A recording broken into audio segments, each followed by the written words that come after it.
అందరికీ జేబీమండి. ఈ ప్రెస్ మీట్కి విచ్చేసిన మీడియా మిత్రులందరికీ హృదయపూర్వక ఆహ్వానం తెలియజేస్తున్నాం. ఈరోజు ఈ ప్రెస్ మీట్ నిర్వహించడానికి గల కారణం ఏంటంటే, రాష్ట్రంలో అరాచకాలు సృష్టిస్తూ అల్లర్లు క్రియేట్ చేద్దామని జగన్మోహన్ రెడ్డి గారు అపాయింట్ చేసిన కొద్దిమంది గూఢచారుల్ని ఈ రోజున మీకు పరిచయం చేద్దామని ప్రెస్ మీట్ పెట్టడం జరిగింది. అలాగే కొన్ని ఆధారాలు కూడా మా దగ్గర ఉన్నాయండి. ఆధారాలు ఈవేళ మీడియా మిత్రుల ద్వారా ఆంధ్రప్రదేశ్ రాష్ట్ర ప్రజలందరికీ చూపించాలనే ఉద్దేశంతో మేము ఈ ప్రెస్ మీట్ నిర్వహించడం జరుగుతుంది.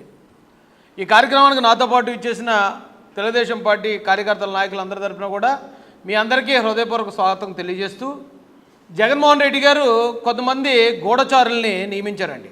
వాళ్ళు ఎలా ఉంటారంటే, వాళ్ళు జగన్ కోసమే పనిచేస్తూ ఉంటారు. కానీ వాళ్ళ ముసుగులు ఎలా ఉంటాయంటే, కొన్నిసార్లు మేము దళితులు అంటారు, కొన్నిసార్లు మేము పలానా పార్టీకి చెందిన వాళ్ళం, మాకు వైసీపీతో సంబంధం లేదు, మేము వేరే పార్టీ వాళ్ళం అంటారు. మరి కొన్నిసార్లు ఇలా అంటానని ఏమనుకోకండి, మేము జర్నలిస్టులు అంటారు. ఇంకొంతమంది మేము కాపు నాయకులు అంటారు. కానీ వీళ్ళందరి ఈ కండువాలన్నిటి వెనక వైసీపీ కండువ ఉంటుంది. ఎందుకు చెప్తున్నాను ఇదంటే, మీకు ఉదాహరణకి జర్నలిస్టులు అనగానే మీరు నన్ను అపార్థం చేసుకోవద్దండి. ఎందుకంటే తెలంగాణలో ప్రొఫెసర్ నాగేశ్వర అని ఒక ఆయన జర్నలిస్ట్ అని చెప్పుకుంటారు. ఆయన జర్నలిస్ట్ అయితే అయి ఉండొచ్చు, కానీ కంప్లీట్గా ఆయన వైసీపీ కోసం పనిచేస్తూ మొన్న పవన్ కళ్యాణ్ గారి కోసం, అమిత్ షా గారి కోసం జరిగినట్టు ఆయన చెప్పి, మేము ఎప్పుడైతే ప్రశ్నించామో ముందు ఆయన జర్నలిస్టులను అవమానించారన్నారు. ఆ తర్వాత తెలంగాణ వాదం కూడా ఎత్తుకొచ్చి, ప్రాంతీయవాదం కూడా తీసుకొచ్చి, మా తెలంగాణ వాళ్ళని మీరు ఇలాగ అంటారా అని ప్రాంతీయ కండువ కూడా తీశారు. అలాగే ఇప్పుడు ఎవరో కేవీఆర్ అని ఒక ఆయన తెలంగాణలో ఉంటాడు. ఆయన విపరీతంగా మా కూటమి పార్టీని, చంద్రబాబు నాయుడు గారిని, లేకపోతే మరొకరిని తిడుతూనే ఉంటాడు. ఆయన మీదగానే పోలీసులు యాక్షన్ తీసుకుంటే, మేము తెలంగాణ వాళ్ళం, మా తెలంగాణ మనోభావాలు గాయపరిచారని తెలంగాణ వాదానికి అంటగట్టే ప్రయత్నం చేస్తున్నారు. సేమ్ అలాంటి గూఢచారులు ఇక్కడ కూడా ఉన్నారు. ఉదాహరణకి ఇప్పుడు రాష్ట్రంలో ఒక ఇద్దరు అలాంటి గూఢచారులు మనం చూస్తే, ఒకటి జాడ శ్రవణ్ కుమార్, రెండు ఇప్పుడు ప్రశ్న రావణ్ అని చెప్తున్నారు, ప్రశ్న జోసెఫ్ అంటున్నారు, ఏ రకరకాలుగా చెప్తున్నారు. ఆయన పేరేంటో నాకు కూడా పూర్తిగా తెలియదు. ఆయన వీళ్ళిద్దరూ ఏజెంట్లని ఎలా చెప్పగలుగుతారు రాయేష్, నీ దగ్గర ఉన్న ఆధారం ఏంటని మీరు అడగొచ్చు. ఈ రోజున నా తెలియక అడుగుతానండి, ఆ ప్రశ్న Ravan or Joseph or something else ఆయన కొన్ని కామెంట్లు చేశాడు. పబ్లిక్గా కొన్ని కామెంట్లు చేసినప్పుడు పోలీసు వారు దానికి తగ్గ చట్ట ప్రకారం కేసు కట్టారు, వారిని తీసుకొచ్చారు, కోర్టులో సబ్మిట్ చేశారు. ఇది ఎంత చిన్న విషయం. ఈ చిన్న విషయాన్ని పట్టుకుని అక్కడ దళితులు అని చెప్పి దళిత ముసుగేసుకున్న కొంతమంది వైసీపీ కార్యకర్తలు దళితులుగా మా మనోభావాలు గాయపరిచారని పోలీస్ స్టేషన్ మీదకి వెళ్ళి ధర్నా చేస్తానంటారు. పోలీసుల విధులకు ఆటంకం కలిగిస్తారు. ఇంకో పక్కన ఈ వైసీపీ మొత్తం అన్ని మీడియాల్లో కూడా ఇదేదో అక్రమ అరెస్టు, ఏదో అన్యాయంగా ఎవరినో హింస పెట్టారని చెప్పి తప్పుడు ప్రచారం చేస్తారు. ఏంటండి, నేను ఆయన గురించి అడుగుతున్నాను. ఆ ప్రశ్న రావణ్ గారు, ఆయన పేరు ఎందుకు దాచుకోవాల్సి వచ్చిందండి ఇప్పటి వరకు? ఇప్పుడు నా పేరు రాజేష్ సరిపెల్ల, నన్ను అందరూ రాజేష్ మహాసేన్ అంటారు. కానీ నా రాజేష్ అన్న పేరు నేను మార్చుకోలేదే. ఎందుకు వైసీపీ కోసం ఇలాంటి ముసుగులు వేసుకుని వస్తున్నారు? మీ ఐడెంటిటీలు ఎందుకు దాచుకుంటున్నారు? మొన్న మీరు దళిత క్రైస్తవ సభను పెట్టారు ఏలూరులో, మంచిదే. దళిత క్రైస్తవ సభను పెట్టి మీరు మాట్లాడాల్సింది ఏంటి? 1950 ప్రెసిడెన్షియల్ ఆర్డర్ కోసం మీరు మాట్లాడి ఉండాలి. అసలు ఆ 1950 ప్రెసిడెన్షియల్ ఆర్డర్కి నారా చంద్రబాబు నాయుడు గారికి ఏంటండి సంబంధం? ఆ ప్రెసిడెన్షియల్ ఆర్డర్కి దళిత క్రైస్తవ సమస్యకి పవన్ కళ్యాణ్ గారికి ఏంటండి సంబంధం? ఆ వేదికను పట్టుకుని వీళ్ళని తిట్టాల్సిన అవసరం ఏంటి? మీరు తిట్టారు, తిట్టిన తర్వాత పోలీసు వారు చర్యలు తీసుకుంటారు కదా. చర్యలు తీసుకుంటే ఇదేదో ఇప్పుడు దళిత సమస్య అన్నట్టు ఎందుకు దళితుల్ని మీరు ఈ సమాజానికి, ప్రభుత్వానికి మీరు శత్రువులు చేయాలనే ఒక కుట్రపూరితమైన ఆలోచన ఎందుకు వెళ్తున్నారు మీరు? మేము ఈ రోజున తెలుగుదేశం పార్టీ దళిత నాయకులుగా మేము ప్రశ్నిస్తున్నాం మిమ్మల్ని. ఎందుకు దళితుల్ని హిందూ సమాజానికి, ఇతర కులాలకి, అలాగే తెలుగుదేశం పార్టీకి, జనసేనకి శత్రువులు చేయాలని ఎందుకు ప్రయత్నిస్తారా? ఏమో జగన్మోహన్ రెడ్డి గారు మీరు మారరా? ఇంకా మీ రాజకీయాలు మారవా? ఇలాంటి పెయిడ్ ఆర్టిస్టులను పెట్టి మీరు కూటమి మీద ఇబ్బంది పెట్టేద్దాం, పవన్ కళ్యాణ్ గారిని తిట్టించేద్దామని మీ ప్రయత్నం జనాలకు తెలియదు అనుకుంటున్నారా? ఈవేళ మీడియా మిత్రులకు నేను కొన్ని ఆధారాలు చూపిస్తాను. ఎవరైతే జడ శ్రవణ్ కుమార్ అన్నాడో మీరు చెప్తే నమ్మరు. ఇదంతా ప్లాన్ ప్రకారం వాళ్ళు అరెస్ట్ అవడానికే చేశారు ఇది అంటానికి నా దగ్గర ఆధారం ఉంది. ఇప్పుడు చాలామంది అనుకున్నారా ఏదో మాట అంటే అరెస్ట్ చేశారు అంటలే అని చాలామంది ఒక పుకారు పెట్టారు. కానీ వాళ్ళు ఇంటెన్షనల్గా ప్లాన్ ప్రకారం అరెస్ట్ అయ్యారు, అరెస్ట్ అయ్యేలాగా వాళ్ళు ప్రవర్తించారు. ఆ అరెస్ట్ అయిన కారణంగా ప్రభుత్వాన్ని అస్థిరపరచాలని, దళితులను రెచ్చగొట్టాలనే ప్రయత్నంలో వాళ్ళు ఉన్నారంటానికి వాళ్ళు ఇంటర్నల్గా మాట్లాడుకున్న ఒక సమావేశంలో ఉన్న వాయిస్ నా దగ్గరకు వచ్చింది. ఆ వాయిస్ నేను వినిపిస్తాను. అప్పుడు నిజంగా కూటమి ప్రభుత్వం ఏమైనా అన్యాయంగా అరెస్ట్ చేసిందా, లేకపోతే వీళ్ళే ప్రభుత్వాన్ని అస్థిరపరచడానికి, దళితులను రెచ్చగొట్టడానికి ప్రయత్నం చేస్తున్నారనేది ఇక ప్రజలు అర్థం చేసుకోవాలండి. నేను ఒక ఆడియో వినిపిస్తానండి. జస్ట్ ఇది ముందు దీన్ని సారాంశం చెప్తానండి. చెప్పిన తర్వాత మీకు వాయిస్ అర్థమవుతుంది. వీళ్ళు ఇంటర్నల్గా ఒక హాల్లో కూర్చున్నారు. ఒక హాల్లో కూర్చున్నాక ఈ జాడ శ్రవణ్ కుమార్ అనే అతను పక్కన ఒక కార్యకర్త ఉన్నాడు, కాకినాడ చెందినాడు. అలాంటి వాళ్ళు మనం హైలైట్ చేయడం అనవసరం. అతను ఏమన్నాడంటే, ఏమంటే మిమ్మల్ని కూటమి ప్రభుత్వం అరెస్ట్ చేస్తే నేను ట్రైన్ తగలబెడతాను, లారీ తగలబెడతాను, బస్సులు తగలబెడతాను, తగలబెట్టి నేను జైలుకి పోతాను, అప్పుడు మాత్రమే మనం డెవలప్ అవ్వగలం, అప్పుడు మాత్రమే మనం అనుకున్నది జరుగుతుంది అని అతను మాట్లాడుతున్న మాట తర్వాత జాడ శ్రవణ్ కుమార్ ఏమన్నాడంటే, ఈ ఆడియో మీ అందరికి పంపిస్తాను. అతను ఏమన్నాడంటే, అలాంటి తెలుగు తక్కువ పని అయితే గవర్నమెంట్ చేయదు అని జాడ శ్రవణ్ అంటే, వెంటనే ఇతని అనుచరుడు ఏమన్నాడంటే, అలా జరగాలని మేము కోరుకుంటున్నాం, అంటే మీరు అరెస్ట్ అవ్వాలి, మేము ఇవన్నీ తగలబెట్టాలి, మేము నాశనం చేయాలని మేము కోరుకుంటున్నామని వాళ్ళిద్దరూ మాట్లాడుకున్న మాట. ఇంకా దీనికన్నా ఇంటర్నల్ అంశాలు నా దగ్గర చాలా ఉన్నాయి. ఒకవేళ ఇది నా వాయిస్ కాదు అని కనుక వాళ్ళిద్దరూ అంటే దీనికి సంబంధించిన పూర్తి వీడియో, పూర్తి ఆడియోని బయటపెడతాను. మీరు ఎదగాలనుకుంటే మేము వెళ్ళి కూడా వెళ్ళాలి. నిజంగా మేము అరెస్ట్ చేయాలనుకోండి, ఆ స్టైల్ వేరే ఉంటుంది. నిజంగా ట్రైన్ తగలబెడతాను, ఎందుకంటే తీసుకెళ్ళి ఆపరేషన్ అలా చేయగల కమిట్మెంట్ క్యాండిడేట్ మనం కంపల్సరీగా ఎంచుకోవాలి. ఆ టైప్ లేకపోతే మనం ఎదగలేము. ఇప్పుడు మొదలుగడ పడుతున్నాము, ఆ టైప్ లేకపోతే మనం ఎదగలేమండి. మిమ్మల్ని అరెస్ట్ చేస్తే మేము ట్రైన్లు, బస్సులు తగలబెడతాం, ఆ టైపు లేకపోతే మనం ఎదగలేమని చెప్పి అతని అనుచరుడు, మీ అందరికీ తెలిసే ఉంటుంది, కాకినాడ చెందిన వ్యక్తే, అతను మాట్లాడాడు. మనంతా కాపు, మన కాపు అని చెప్పాడు. తగలబడ్డామన్న ఆలోచన వీళ్ళకి ఎవరికి తెలియదు, వీళ్ళకి ఎవరికి తెలియదు. అక్కడ కాపు కాపు కాపు అని రెండో మన తెలంగాణ సాధించుకొని పట్టణంలో బయలుదేరారు. పట్టించారు ఎంత పోవాలి. అలా ఇప్పుడు రేపు పొద్దున్న మిమ్మల్ని అరెస్ట్ చేశారనుకోండి, కలెక్టర్ ఆఫీస్ చుట్టూ, నెంబర్ ఆఫీస్ చుట్టూ ధర్నాలు చేసామనుకోండి, ఏం ఉపయోగం ఏముంటుందండి. ఏ అంబేద్కర్ లాంటాడు, నాన్న లాంటాడు తెగించే బస్సు, ఏ ట్రైన్ తగలబెట్టు ఉంటుంది. మమ్మల్ని కూడా వాపరేస్తారు. అయినా అప్పుడు ఒక సంచలనం వస్తుంది. ఆ టైప్ ఆఫ్ మనం ప్రిపేర్ అవుతే వర్కౌట్ అవుతుంది. మేము అవ్వాలని కోరుకున్నాం సార్. అందరూ పంపిస్తాను. వీళ్ళు అలాంటి తెలుగు పని చేయరని అతను అంటే, జాడ శ్రవణ్ అంటే, మేము అలా అవ్వాలని కోరుకుంటున్నాం సార్ అని అంటే, ఇదంతా అంటే ప్లాన్ ప్రకారమే వీళ్ళు ఒక మీటింగ్ పెట్టి ప్రభుత్వం మీద ఇలాంటి అనుచితమైన వ్యాఖ్యలు చేసి ఖచ్చితంగా అరెస్ట్ చేస్తారు. అరెస్ట్ చేస్తే మేము ట్రైన్లు తగలబెట్టి, బస్సులు తగలబెట్టి ఒక అరాచకం సృష్టిస్తాం ఈ రాష్ట్రంలో అనేది ఇంటర్నల్గా వీళ్ళు చేసిన ప్లానింగ్. ఈ ప్లానింగ్ ప్రకారం వాళ్ళు కావాలని అక్కడ రెచ్చగొట్టి మాట్లాడారు ఆ మీటింగ్లో. ఇదే జాడ శ్రవణ్ కుమార్ ఆ మీటింగ్లో అంటున్నాడు, నేను ఉప ముఖ్యమంత్రి అవుతాను, ఉప ముఖ్యమంత్రి అయ్యాక మీకు ఏదో ఉద్ధరిస్తానని చెప్తున్నాడు. అతను పెట్టిందేమో దళిత క్రైస్తవుల కోసం, ఇతను ఉప ముఖ్యమంత్రి అని మాట్లాడాడు. నాకు డౌట్ వచ్చింది, ఇతనికి ఒక పార్టీ ఉంది, అయితే ఇతను సీఎం అవుతాననాలి, లేకపోతే ఎమ్మెల్యే అవుతాననాలి, ఏది మధ్యలో ఉప ముఖ్యమంత్రి అన్నాడు ఇటబ్బా అనుకున్నాను. ఈ ఉప ముఖ్యమంత్రికి సంబంధించి ఇతనిది నాది ఇంకొక ఆడియో ఉందండి, అది కూడా వినిపిస్తాను.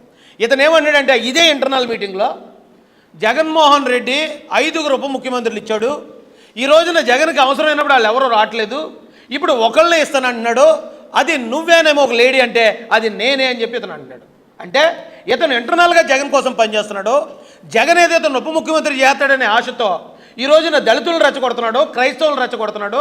ఇంటెన్షనల్గా ఒక అరాచకం ఈ రాష్ట్రంలో సృష్టించడానికి ప్రయత్నించే ఒక చీఫ్ ఫెలో ఈ జాడ శ్రవణ్ కుమార్. నేను ఆ ఆడియో కూడా వినిపిస్తాను, ఇది మీ అందరికీ పంపిస్తాను, ఇంకా క్లియర్గా మీరు వినండి. మీ మీడియాల ద్వారా కూడా దీన్ని పబ్లిష్ చేయండి సార్. మనకి రేపు పొద్దున మన హక్కులు మనం సాధించుకోవాలంటే మన నుంచి ఒక లేఖ రేపు పొద్దున ప్రభుత్వంలో నేను ఉప ముఖ్యమంత్రిగా ఉన్నాను అనుకో, ఎవరు చేసుకుంటే నేను మనవరం కాక వీడి జగన్మోహన్ రెడ్డి ఉద్దేశం కూడా ఏంటి అంటే, పుష్పశ్రీవాణి ఉప ముఖ్యమంత్రి ఉందా, నారాయణ స్వామి ఉప ముఖ్యమంత్రి ఉన్నాడా, రాజ్యాంగ ఉప ముఖ్యమంత్రి ఉన్నాడా, ధర్మాన కృష్ణదాస్ ఉప ముఖ్యమంత్రి ఉన్నాడా, అంజద్ భాష ఉప ముఖ్యమంత్రి ఉన్నాడా, కారణంగా వీళ్ళంతా ఉప ముఖ్యమంత్రి ఇదే మాట అడిగారండి. 5 ఉప ముఖ్యమంత్రులు ఇచ్చే ఎస్సీ ఎస్టీకి ఒక్కడు లేరు, మాట్లాడేవాడు లేరు. మళ్ళీ రేపు అందరూ పదవుల కోసం వస్తారు, ఒకే ఒక్క పోస్ట్ ఉప ముఖ్యమంత్రి ఆ ఉప ముఖ్యమంత్రి పోస్టు మీదే నాదే. ఇది ఆడే పంపిస్తాను. 5 ఉప ముఖ్యమంత్రులు ఉన్నారు, 5 ఉప ముఖ్యమంత్రులు ఎవరో మాట్లాడతలేదని జగన్ బాధపడ్డాడు. ఈసారి ఒకటే ఇస్తానన్నాడు. ఆ ఒకటి అనగానే ఎవరో లేడీ మీదే అనగానే నాదే అన్నాడు. అంటే జగన్మోహన్ రెడ్డి గారితో మీరు ఇలాంటివి పెట్టుకోండి. మీరు రాజకీయం చేయాలనుకున్నారు చేయండి. మీరు ఇగో మేమిద్దరం మా 2 పార్టీల్లో పొత్తులోకి వెళ్తున్నామని మీరు ప్రకటించండి. మీరు ప్రభుత్వాన్ని విమర్శించండి. అదొదిలి ఈ దొంగ నాటకాలు ఏంటయ్యా, ఈ కుల రాజకీయాలు ఏంటి, ఈ మత రాజకీయాలు ఏంటి, ఎందుకు మీరు ఇలాంటి తప్పుడు పనులు చేస్తున్నారు? మొన్న ఎక్కడో ఒక సాయి కృష్ణ అని ఒక విషయం జరిగితే దాన్ని కాపులు రెచ్చగొట్టాలంటే ప్రయత్నించారు. అంతకుముందు ఒక ఆయనకి యాక్సిడెంట్ అయి చనిపోతే దాన్ని క్రైస్తవులు రెచ్చగొట్టడానికి ప్రయత్నించారు. ఇక్కడ పిఠాపురంలో స్కూల్లో చిన్నపిల్లల గొడవని కులాల గొడవలుగా చిత్రీకరించాలని ప్రయత్నిస్తారు. మల్లాంలో ఏదో జరిగితే దాన్ని కుల వెలి అని చెప్పి మీరు ప్రయత్నిస్తారు. ఏమండి, నేను ఇప్పుడు సవాల్ చేస్తున్నాను, ఇవన్నీ జరిగాయి కూటమి ప్రభుత్వంలో. కూటమి ప్రభుత్వంలో ఇన్ని అన్యాయాలు జరిగాయంటే రండి మనం డిబేట్ చేద్దాం. బాధితులు తీసుకురండి, మేము న్యాయం చేయిస్తాం. బాధితులు ఇచ్చిన కంప్లైంట్ మాకు బయటకు చూపించండి. ఎవరికన్నా అన్యాయం జరిగితే వాళ్ళు కంప్లైంట్ ఇస్తారు కదా, ఆ కంప్లైంట్ కాపీ ఉండాలి కదా. అక్కడ బాధితులే ఉండరు. బాధితులు వైసీపీ వాళ్ళే, పోరాడేవాళ్ళు వైసీపీ వాళ్ళే, ఆ కుల నాయకులు వైసీపీ వాళ్ళే, ఆ మత నాయకులు వైసీపీ వాళ్ళే. ఏంట్రా బాబు అంటే ఎవడన్నా ఒక క్యారెక్టర్ వేస్తాడు, 2 క్యారెక్టర్లు వేస్తారు. ఏటే బాబు దశావతారం ఒక్కొక్కడు దశావతారం వేస్తున్నారేంటారు నాయన. మీరు రాజకీయం చేయాలంటే పార్టీలుగా మాట్లాడండి. జాడ శ్రవణ్ కుమార్కో లేకపోతే ఈ ప్రశ్నారావుని వీళ్ళందరూ పెయిడ్ ఆర్టిస్టులు, డౌట్ లేదు అందులో. వీళ్ళందరినీ ఆడించే కీ మాస్టర్ జగన్మోహన్ రెడ్డి గారు. అటు కాపులు రెచ్చగొడతారు పక్కన, ఇంకో పక్కన క్రైస్తవులు రెచ్చగొడతారు, ఇంకొక పక్కన ఎస్సీలు రెచ్చగొడతారు. చెడ్డ పేరేమో మా కులాలకి మతాలకి. ఒకవేళ దీనివల్ల ఏదైనా లబ్ధి జరిగితే జగన్మోహన్ రెడ్డి గారికి. భలే ఉందండి. అయ్యా మాకే తెలియదండి ఇప్పుడు దాకానే. మేము అడుగుతున్నాం ఈ రోజున. ఆ రావణ్ అనే ఆయన మొన్న అక్కడ కొన్ని కామెంట్లు చేశాడు. ఈ రాష్ట్రంలో ఎన్నో అన్యాయాలు జరిగిపోతున్నాయి అన్నాడు. రెండో మంచి చర్చిందాం రండి. నిజంగా అన్యాయాలు జరిగితే, చంద్రబాబు నాయుడు గారి ప్రభుత్వంలో అన్యాయాలు జరిగితే, ఏమైనా ఏ ఎమ్మెల్యే అన్నా ఎమ్మెల్సీ అన్నా డెడ్ బాడీ ఏదన్నా డోర్ డెలివరీ చేస్తే, లేకపోతే ఏ ఎమ్మెల్యే అన్నా సరే శిరోముండనం చేస్తే, ఏ ఎమ్మెల్యే అన్నా ఎవరన్నా చంపేస్తే రండి. న్యాయం జరగకపోతే రండి, మేము ఉన్నాం కదయా, మేము మాట్లాడుకుంటాం, మేము న్యాయం చేస్తాం. బాధితులు ఉండరు, కుటుంబ సభ్యులు మాట్లాడరు. కానీ వీళ్ళొచ్చి కుల రాజకీయాలు మత రాజకీయాలు చేస్తున్నారండి. అది చాలా బాధాకరం. ఈ రోజున ఒక ఆయన ఒక యూట్యూబ్లో మాట్లాడే ఆయన తప్పు మాట్లాడాడు అని మీకు కేసు పెట్టారు. ఏమంటే నిజంగా ప్రభుత్వం చేసింది అంటున్నారు. ప్రభుత్వం చేస్తే పొద్దున్న అరచేస్తే సాయంత్రం బెయిల్ వచ్చేలా పెడతారా ప్రభుత్వ ఇన్వాల్వ్మెంట్ ఉంటే? ఈ ప్రభుత్వం అలాంటి ప్రతీకార చర్యలు కానీ ప్రతీకార అరెస్టులు కానీ చేసే ఉద్దేశం లేదు. చట్టపరంగా నువ్వు తప్పు మాట్లాడితే దానికి తగ్గ శిక్షనే పెడతారు తప్ప. ఏమంటే ఇదే పరిస్థితుల్లో జగన్మోహన్ రెడ్డి ఉన్నప్పుడు నేను ఏమీ మాట్లాడకపోయినా, నేను ఎవరిని బూతులు తిట్టకపోయినా, ఏ జగన్మోహన్ రెడ్డి గారిని ఎప్పుడు ఆడు ఈడు అనే మాట కానీ ఏకవచనం కానీ ఎటువంటి తప్పుడు మాట మాట్లాడకపోయినా నా మీద 30 కేసులు పెట్టారు. చక్కగా ఒకేసారి 9 కేసులు పెట్టి అరెస్ట్ చేసి తీసుకెళ్ళి నాకు మ్యాజిస్ట్రేట్ గారి ముందు హ్యాబిచువల్ అఫెండర్ అంటే అతను నేరాల మీద నేరాలు చేస్తూ ఉంటాడని ఆయనతో చెప్పి మ్యాజిస్ట్రేట్ గారితో 22 రోజులు రిమాండ్ చేయించారు. అలాంటి రాజకీయం ఎక్కడైనా చేస్తున్నారు? అక్కడ మేము మా గవర్నమెంట్లో ఉన్నప్పుడు చంద్రబాబు నాయుడు గారు వెళ్తున్నా, లోకేష్ గారు వెళ్తున్నా, పవన్ కళ్యాణ్ గారు వెళ్తున్నా, వైసీపీ కార్యకర్తలు అడ్డంగా నిలబడి రౌడీని చేసేవారు. ఇప్పుడు మేము ఎవరైనా చేస్తున్నాం అలాగా? అరే మీరు మీటింగ్లు పెట్టుకోండి, మీరు మాట్లాడుకోండి, కానీ చట్టానికి లోబడి మాట్లాడండి. చట్టానికి భయపడి మాట్లాడితే చట్టం చర్యలు తీసుకుంటుంది. ఇక్కడ ప్రభుత్వం కానీ ఇక్కడ ఉన్న కార్యకర్తలు కానీ మేమేం చేయం. ఇప్పుడు ఆయన్ని తీసుకెళ్ళి అక్కడ పెట్టారట పిఠాపురం స్టేషన్లో పెడితే అక్కడికి వైసీపీ కార్యకర్తలు వెళ్ళి, ఏమంటే వాళ్ళ పేర్లు కూడా చెప్పమని చెప్తాను, వైసీపీ కార్యకర్తలు వైసీపీకి కౌన్సిలర్ పోటీ చేసిన వాళ్ళు వెళ్ళి మేము దళితులు వచ్చి మేము ధర్నా చేసామని చెప్తున్నారు. దళితులకి ఏంటండి సంబంధం? ఈ విషయంలో దళితులకి ఏంటి సంబంధం? ఏ దళితుల గురించి మాట్లాడి నేను ఇదే వ్యక్తులను అడుగుతున్నాను. గతంలో అన్ని అన్యాయాలు జరిగినప్పుడు, శిరోమండనాలు జరిగినప్పుడు, ఆ డెడ్ బాడీ డోర్ డెలివరీ జరిగినప్పుడు మరి వీళ్ళందరూ అక్కడికి వెళ్ళి ఎందుకు ఫుటేజ్ తీయలేదు? ఎందుకు ఆ బాధితుల తరపున ఆ రోజు మాట్లాడలేదు? జగన్మోహన్ రెడ్డి గారు మీరు రాజకీయం చేస్తే డైరెక్ట్ చేయండి. ఈవేళ అక్కడ క్రాంతి కుమార్ అన్న దళితుడి దగ్గరికి వెళ్ళాను అన్నారు. అబ్బాయి చచ్చిపోయి ఎన్ని రోజులైంది? ఈవేళ మెలకు వచ్చిందా మీకు? ఈవేళ మీరు రెచ్చగొట్టాలా? దానికి కారణమైన సీఏ గారిని సస్పెండ్ చేశారు, ఆయన మీద కేసు కూడా పెట్టారు గవర్నమెంట్. మరి ఇంకేం చేయాలి? ఎందుకండి ఇలాంటి అరాచకాలు? ఒక పక్కన చంద్రబాబు నాయుడు గారు, లోకేష్ గారు, పవన్ కళ్యాణ్ గారు రాష్ట్రాన్ని ఎలా అభివృద్ధి చేయాలని వాళ్ళు వెళ్తూ ఉంటే ఏంటి ఈ పనికిమాల గొడవలన్నీ తీసుకొచ్చి ఈ రాష్ట్రంలోకి వేరే పనే లేదన్నట్టు ఎందుకు ఇంత అశాంతి క్రియేట్ చేస్తున్నారు రాష్ట్రంలో? ఇదే జాడ శ్రవణ్ కుమార్ అనే వ్యక్తి గతంలో ఒక ఇంటర్వ్యూలో మాట్లాడుతూ, కావాలంటే అది కూడా ఉందని చూపిస్తాను. ఏమంటే మీరు ఎందుకు చంద్రబాబు నాయుడు గారిని మీరు వ్యతిరేకిస్తున్నారు? చంద్రబాబు నాయుడు గారిని మీరు సీట్లు అడిగారట, ₹1,00,00,000 అడిగారట సీటుకి. అది నిజమేనా అని ఒక జర్నలిస్ట్ గారు అడిగారు, మీలాంటి ఆయన. నేను అడిగింది ₹1,00,00,000 కదా, 5 కోట్లు అడిగాను అన్నాడు. ఉందండి, అది కూడా ఉందండి, అది కూడా చూపించేస్తాను ఉండండి. అంటే 5 కోట్లు నీకు ఇవ్వనందుకు, నువ్వు అడిగిన సీట్లు బ్లాక్మెయిలింగ్, నీకు డబ్బులు ఇవ్వనందుకు, నీకు సీట్లు ఇవ్వనందుకు నువ్వు ఈ రోజున ప్రభుత్వాన్ని ఇలా కులం గొడవలో మతం గొడవలో రేపి అన్యాయంగా ప్రభుత్వంలో అశాంతి క్రియేట్ చేద్దాం. నువ్వు అసలు జడ్జిగా చేసి రిటైర్ అయ్యాను, నీకు తెలిసిన లా ఇదేనా ఒక జ్యుడిషియరీ నుంచి వచ్చిన వ్యక్తి చేయాల్సిన పని? ఇప్పుడు నేను కాదంటలేదండి, ప్రభుత్వం ఏం తప్పులు చేస్తే మీరు అడగండి, నేను కాదంటలే. కానీ తప్పులు చేయకపోయినా మేము తప్పుల్లా చూపిస్తాం. మేము 5 కోట్లు డిమాండ్ చేస్తాం, ఇవ్వకపోతే మేము చంద్రబాబు నాయుడు గారిని విమర్శించేస్తాం, లోకేష్ గారిని, పవన్ కళ్యాణ్ గారిని బూతులు తిట్టేస్తామంటే మరి ఈ పార్టీలో కూడా దళితులు ఉన్నాం. మాకు కూడా తెలుసు ఎవరికి ఎలా దమ్కి ఇవ్వాలి, ఎవరిని ఎలా కంట్రోల్ చేయాలి. 10 నిమిషాలు పని. ఈవేళ మీరు వచ్చి పోలీస్ స్టేషన్ ముందు మీరేదో డ్రామాలు ఆడేస్తూ ఉంటే మేము వచ్చి మిమ్మల్ని కంట్రోల్ చేయడం 10 నిమిషాలయ్యా. గవర్నమెంట్లో ఉన్నాం, మేము ప్రతిపక్షంలో ఉన్నప్పుడు న్యాయంగా బిహేవ్ చేసాం, ఇప్పుడు కూడా న్యాయంగా బిహేవ్ చేస్తున్నాం. రాజేష్ ఇక్కడ ప్రెస్ మీట్ పెడుతున్నాడంటే మా పార్టీ నాయకులు, తమ్ముడు అగ్రెసివ్గా వెళ్ళొద్దు, వాళ్ళు నాకు చెప్పింది, అగ్రెసివ్గా వెళ్ళొద్దు అని చెప్తారు నాకు మా నాయకులు. కానీ మీరు బూతులు తిట్టండి, పవన్ కళ్యాణ్ గారిని బూతులు తిట్టండి, చంద్రబాబు నాయుడు గారిని బూతులు తిట్టండి అని పంపిస్తున్నారు. ఎంతసేపు అయ్యా మిమ్మల్ని కంట్రోల్ చేయటం మాకు? ఒకసారి ఇది వినండి. సాధారణ బయట నాకు మీ దగ్గరకు వచ్చే ముందు 5 సీట్లు అడిగారు, 170 దగ్గర 5 సీట్లు, మిగిలిన 170లో పోటీకి నియోజకవర్గానికి 1 కోటి నాకు ఇచ్చేయండి, 170 కోట్లు ప్లస్ 5 సీట్లు అని అడిగాడు. చంద్రబాబు నాయుడు గారు 1 కోటి కూడా ఈయన కదా, 1 లక్ష కూడా ఈయన అన్నారు, అందుకే వెళ్ళిపోయాడు అని అవతల వర్గం నుంచి వస్తున్న సమాధానం. సార్ నేను 1 కోటి కాదు 5 కోట్లు అడిగాను, నియోజకవర్గానికి 5 కోట్లు, 5 crores ఇవ్వాల్సింది. అర్థమైందండి, 5 సీట్లు ఇవ్వాల్సిందే. వాళ్ళు ఏమన్నారు, దేర్ ఇస్ ది మ్యాటర్. 5 కోట్లు ఇవ్వాల్సిందే, 5 సీట్లు ఇవ్వాల్సిందే, వాళ్ళు ఏమన్నారు, దేర్ ఎండ్స్ ద మ్యాటర్. అందుకని లేని గొడవలు క్రియేట్ చేస్తాం, లేని కుల ఘర్షణలు క్రియేట్ చేస్తాం, లేని ఇంత పబ్లిక్గా చెప్తున్నాడు ఇతను. ఇలాంటి వాడిని వెనకేసుకొచ్చి జగన్మోహన్ రెడ్డి, లేకపోతే ఇప్పుడు వస్తున్న వైసీపీ కార్యకర్తలు మీరు ఏం బాగుకుందామని, మీరు ఏం సాధిద్దామని, రాష్ట్రంలో మీరు ఏం చేద్దామని. మా నాయకులు, మా క్రమశిక్షణ, మా వ్యవహారం లేకపోతే ఇప్పుడు నాకు అన్నిటికన్నా పెద్ద బాధ ఏంటంటే అండి, వీళ్ళు ఏదో పని ఇప్పుడు దేవాలయం లాంటి తెలుగుదేశం పార్టీ కార్యాలయానికి కూర్చున్నానండి, నేను వీళ్ళని ఒక 2-3 బూతులు ఇట్టాను అనుకుందాం జగన్ గారిని, పోయే పరువు నాది కదండి, నా పార్టీది, నా పార్టీ ఆఫీస్ది. ఈ పార్టీ ఆఫీసులో కూర్చున్నప్పుడు ఆ హుందాతనం మనం మెయింటైన్ చేయాలి.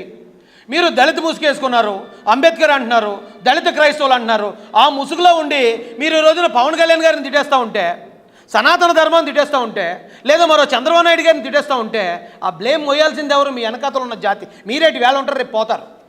రేపు మళ్ళీ జగన్ మీరు డబ్బులు డిమాండ్ చేస్తారు, జగన్ మీరు అడిగిన తర్వాత ఇవ్వకపోతే మీరు జగన్ తిట్టే రకం. మీకు అతనికి సరిపోయింది, అతనికి మీలాంటి వాళ్ళే కావాలి, మీలాంటి వాళ్ళు అతని దగ్గరే సెట్ అవుతారు. కానీ ఈ క్రమంలో కులం మీద, మతం మీద, అలాగే ప్రాంతాల మధ్యలో విద్వేషాలు రేగే పరిస్థితులు వస్తున్నాయండి. ఇలాంటి వాళ్ళని ఇమ్మీడియట్గా కంట్రోల్ చేయాలని పోలీసు వారిని రిక్వెస్ట్ చేస్తున్నాం. ఇన్ కేసు ఇక్కడున్న మన చట్టాలు ఎలాగా కొంచెం ఆ మాటలే కదా ఏముందిలే అన్నట్టే ఉంటాయి మన చట్టాలు. అతను అంత దారుణంగా మాట్లాడినా ఉదయం మాట్లాడితే సాయంత్రం ఆయనకి బెయిల్ వచ్చింది. నిజం చెప్పాలంటే అండి, రావణాసురుడికి కూడా ఇప్పుడు మన కోర్టుకి తీసుకెళ్తే జస్ట్ కిడ్నాప్ కేసు 15 రోజులు రిమాండ్ చేసి వదిలేస్తారు. కానీ శ్రీరామచంద్రుడు 15 రోజులు వదలలే, మొత్తం లంకని, లంకతో పాటు ఉన్న రాక్షసులందరినీ తుడిచిపెట్టాడు. ఎందుకు? మహిళ జోలికి వచ్చినందుకు. అదే విషయంలో మహాభారతంలో కూడా ఈయన ఎవరిని, దుర్యోధనుడిని తీసుకొచ్చి ఇస్తే స్టేషన్ బెయిల్ ఇచ్చేస్తారు ఇప్పుడున్న కోర్టు. అబ్బాయి ఏం లేదు, ద్రౌపది గారిని ఎవరైనా మాట్లాడినాడు అంతే అని. కానీ అక్కడ ఉన్న శ్రీకృష్ణుల వారు కానీ, పాండవులు కానీ 18 లక్షల మందిని పరలోకానికి పార్సిల్ చేశారు. ఒక మాటకే అంత తీవ్రత ఉంటుంది. ఎదుటోళ్ళని అవమానిస్తూ మాట్లాడుతూ, ఎదుటోళ్ళ ఇంట్లో మహిళలను అవమానిస్తూ మాట్లాడితే ఒకవేళ మన చట్టాలు కొంచెం పలచనగా ఉండి మీలాంటి వాళ్ళు తప్పించుకొచ్చేమో, కానీ ఒక సందర్భం వస్తుంది, ప్రతి ఒక్కడు దానికి సమాధానం చెప్పాల్సి వస్తుంది. వీళ్ళని ఇమ్మీడియట్గా కంట్రోల్ చేసి ఈ జగన్మోహన్ రెడ్డి గారు ఆరిస్తున్న ఈ తోలుబొమ్మలందరినీ, కులం పేరుతో కొన్ని తోలుబొమ్మలు, మతం పేరుతో కొన్ని తోలుబొమ్మలు, ప్రాంతాల పేరుతో కొన్ని తోలుబొమ్మలు ఆడుతున్నాయి. వీళ్ళందరూ ముసుగులు తీసి వీళ్ళ అసలైన వైసీపీ రూపం చూపించి ప్రజల ముందు, చట్టం ముందు నిలబెట్టాలని మేము రాజేష్ మహాజన్ గారు, నేను, అలాగే కూటమి ప్రభుత్వంలో ఎంతో గౌరవంగా బ్రతుకుతున్న దళిత సమాజం, దళిత నాయకుల తరపున నేను పోలీసు వారిని రిక్వెస్ట్ చేస్తున్నానండి.